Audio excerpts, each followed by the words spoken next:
Global TV y TVmática presentan.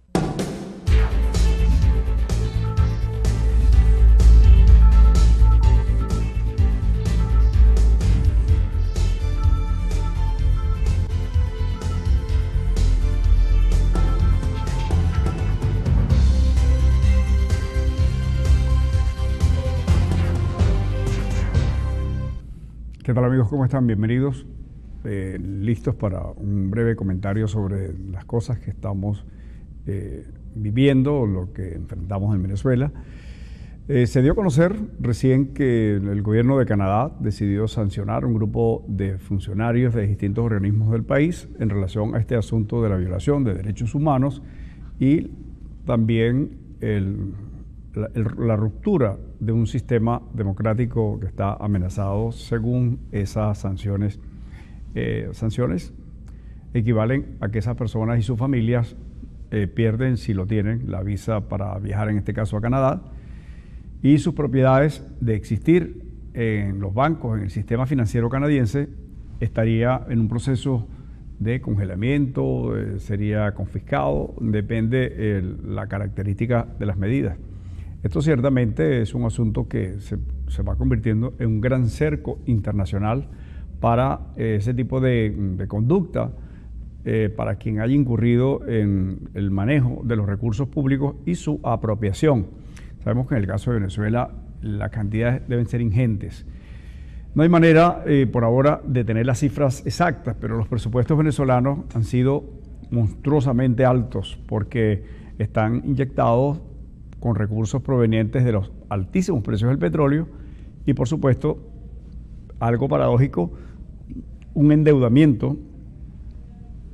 Se crearon unos fondos, el fondo chino, fondos, no sé cuántos fondos, y los desfondaron, porque hoy estamos pagándole a China con petróleo unos 400.000 barriles diarios de petróleo que se van a China para pagar esa deuda, pero el dinero no está reflejado en carreteras, en hospitales, en beneficios que resguarden el proceso de desarrollo del país, la tranquilidad, la paz de los venezolanos, nada de eso. Ese dinero desapareció simplemente como grandes cantidades que por mecanismos vía los contratos inescrupulosos entre mafiosos que se constituyeron en PDVSA, todo lo que ocurrió en Cadivi, y pareciera que no hay nadie, ni siquiera se le ocurrió como aquel Recadi inventar un chinito, porque siempre estos mecanismos donde hay discreción de un funcionario para que algo importante pase, un permiso,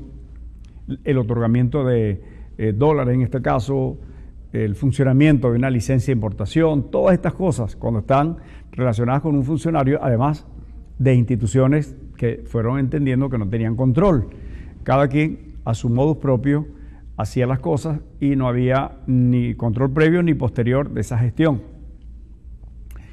Todavía no sabemos, por ejemplo, sería importante conocer la lista de los últimos 100 funcionarios de alto o mediano nivel en ministerios, en este tipo de organismos, etcétera, incluso de parlamentarios.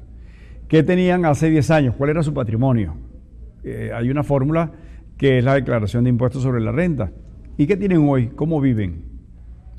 Es decir, hay un señor que lo expulsaron de la Fuerza Armada porque le determinaron que se había robado un dinero de una cantina, algo así, era administrador de una cantina, y hay que ver entonces cómo está su patrimonio hoy día. Y así, son historias que hacen que esta situación se vuelva complicada y al final terminamos, ¿ves?, todos pagando, todos, estoy hablando de ese país que no tiene cómo apelar a unos dólares, que no tiene ya más nada que rematar y que decidió quedarse en Venezuela o simplemente no puede irse.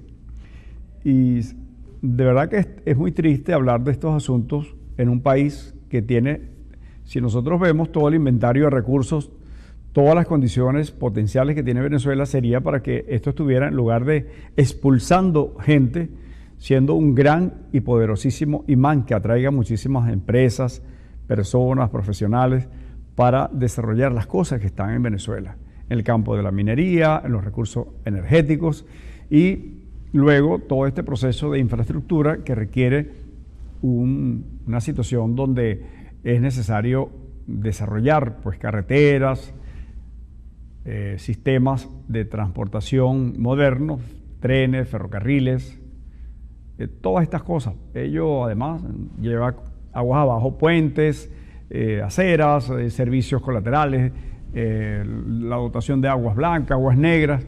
Son recursos importantísimos que deberían estarse moviendo para que ello genere una actividad económica vigorosa y además la gente esté bien, los trabajadores reciban unos beneficios económicos, porque son beneficios en cuanto tienen una cantidad X de dinero, pero que luego lo pueden transformar en ahorros que valgan la pena.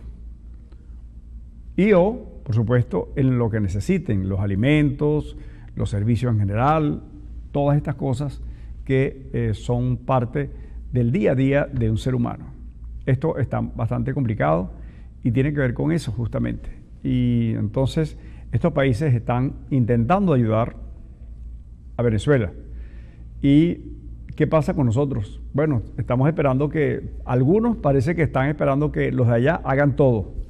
Y allá hay algunos venezolanos haciendo un gran bonche de esto, disfrutando de los recursos que dan organizaciones para que se luche por la democracia.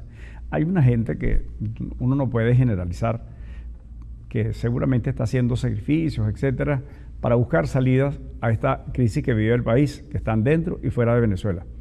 Pero hay otros, unos gozones de verdad, que pasaron de ser unos sin nada, sin un carrito, recién graduados, pero son ahora víctimas de la persecución.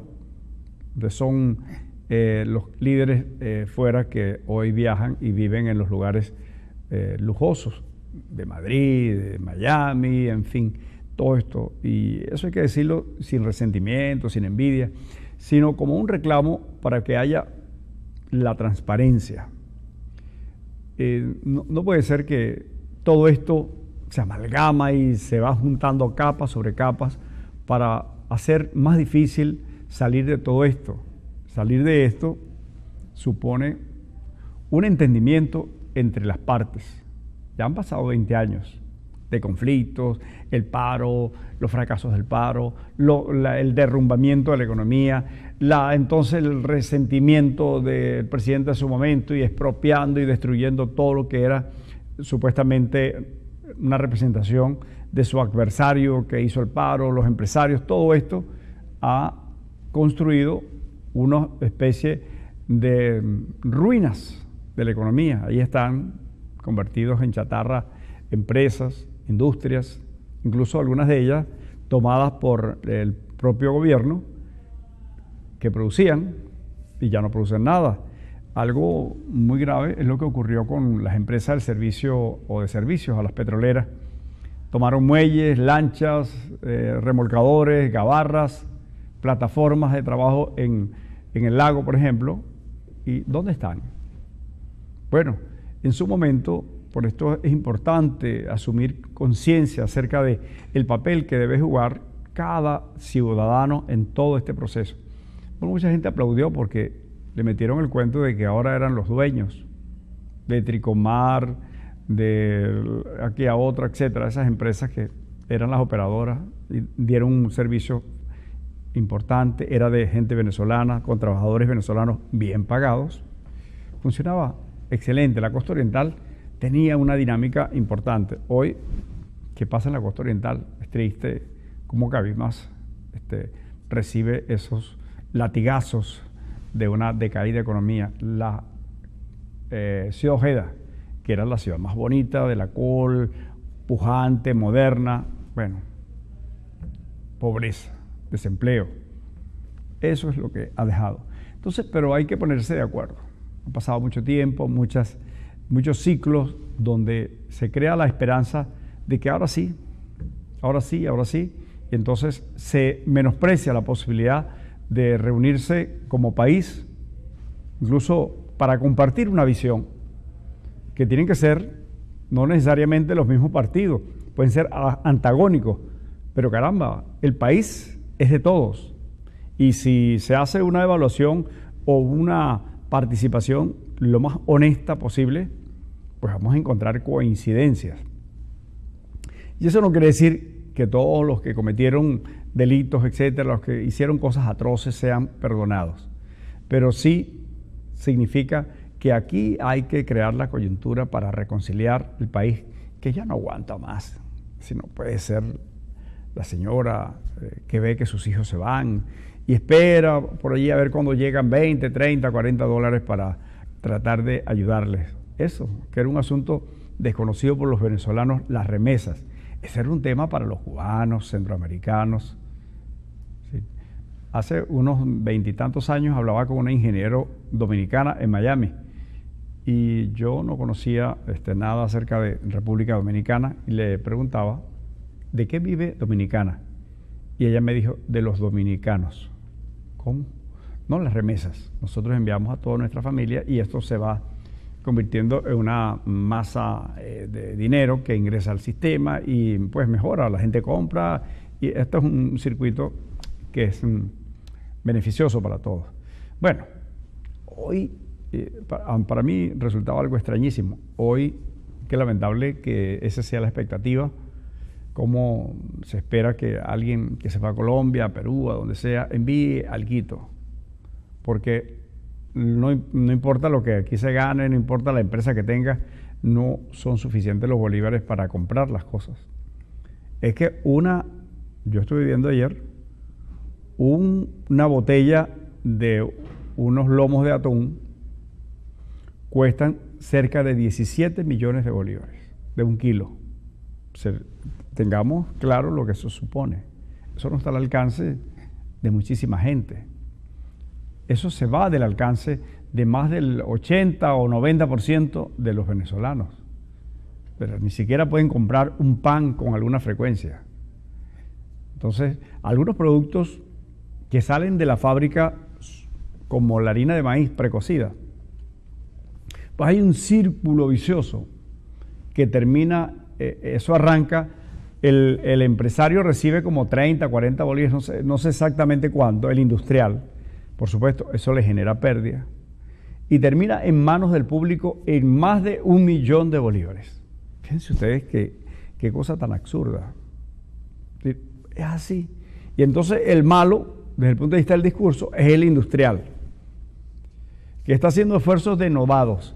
Aquí, en algún momento, habrá que hacerle, un reconocimiento. Y no es que, lo están haciendo porque ese es su negocio.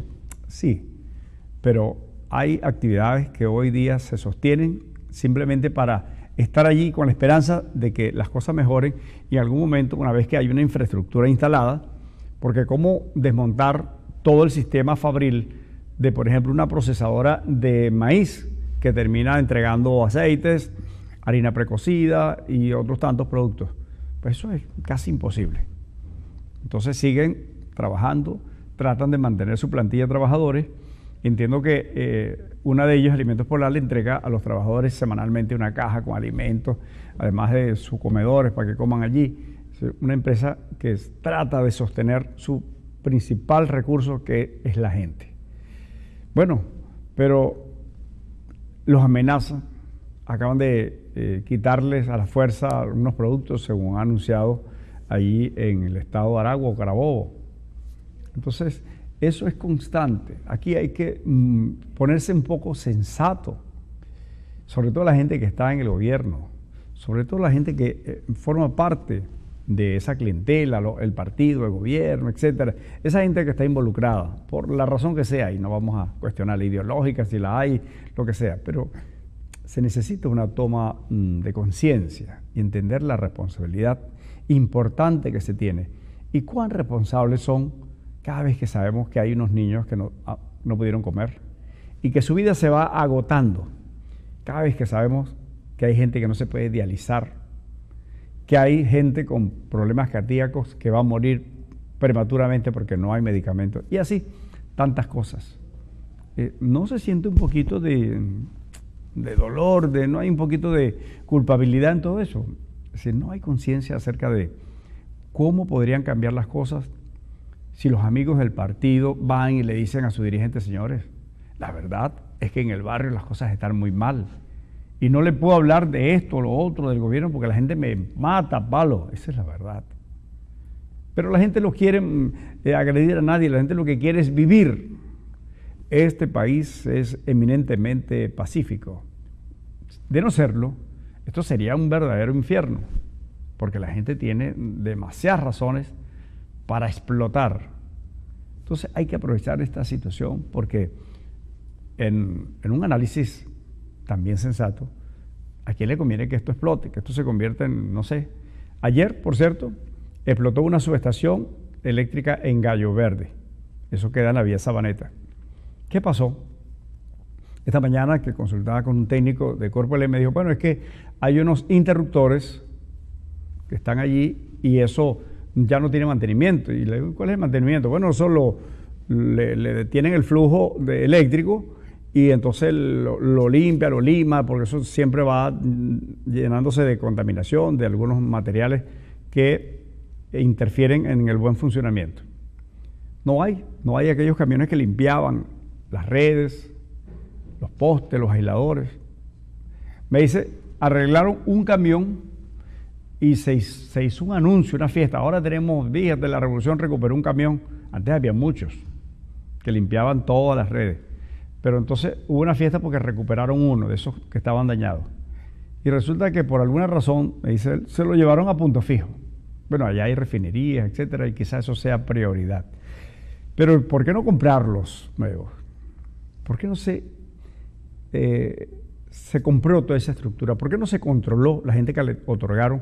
Hay unos muchachitos de una empresa que se llama Derwick, que se hicieron mega millonarios con la complicidad de estos tipos, Villalobos, Alvarado, Rafael Ramírez. Se hicieron mega millonarios y hoy tienen empresas en el mundo. En España hay una fábrica de lentes con una firma y los tipos posan al lado de yates, de aviones. Ellos no viajan en vuelos comerciales. Esa es la sangre que le chuparon al pueblo venezolano. Pero, ¿y quién es el culpable? ¿Quién permitió o quiénes permitieron que eso ocurriera? Un poquito de sentido. ¿Cómo pasan unas familias de pobre a megamillonarios? ¿Cómo alguien puede tener sus hijos viniendo de esa familia, de esos pueblitos, Barinas, Trujillo, de donde sea, de Maracaibo, que eran humildes labriegos o maestros en una escuela, y ahora sus hijos o nietos están estudiando en la Sorbona, por ejemplo, de París, en una de las universidades más costosas del mundo, en la ciudad más costosa del mundo? Es decir, pero eso los hay por cientos, porque, por supuesto, no van a tener su familia en este lugar, caramba, aquí no se puede vivir, dice, es decir, la cosa esa dramática. Pero nosotros sí vivimos acá, nosotros sí queremos seguir acá, y por esto es que nos tenemos que poner de acuerdo. Yo creo que el 20 se perdió una gran oportunidad, fue una irresponsabilidad terrible esta decisión que orientó las personas a la nada. No hay ninguna respuesta. Todos estamos esperando, según ellos, que alguien venga con el milagro, una varita mágica y le arregle el problema a los venezolanos que sus dirigentes han contribuido, muchos de ellos, a mantener intactos. Algunos quizás les convenga seguir viajando por el mundo como una especie de jeques, esa dirigencia itinerante. Algunos hacen sus cosas, pero hay que insistir. Aquí necesitamos recuperar el prestigio de la conversación, del diálogo, que lo han demonizado. Bueno, está hablando de diálogo, un entreguista, ese es un traidor. Mentira. Los traidores son los que están disfrutando, los que se robaron todas estas cosas del país, los que contribuyen a que este estado de cosas siga así porque están enchufados allí, y algunos que sin percatarse, vamos a llamarlos ingenuos, no sé si a estas alturas los habrá, están allí.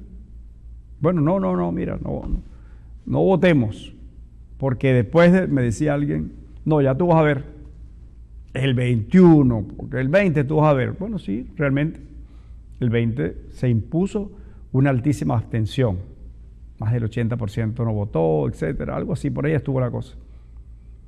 ¿Y ahora? ¿Quién ganó? Sí, ganó los que no votaron, si es que eso se puede cuantificar.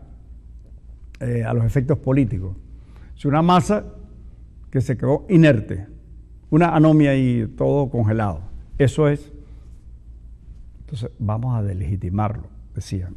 Lo mismo que en el 2005 con el Parlamento. Pero ahí está, Maduro repite como presidente y ahí está la realidad, o lo van a negar. Entonces se trata de eso. Son unos irresponsables, porque ahí está la gente sufriendo, extremadamente triste, y ya está terminando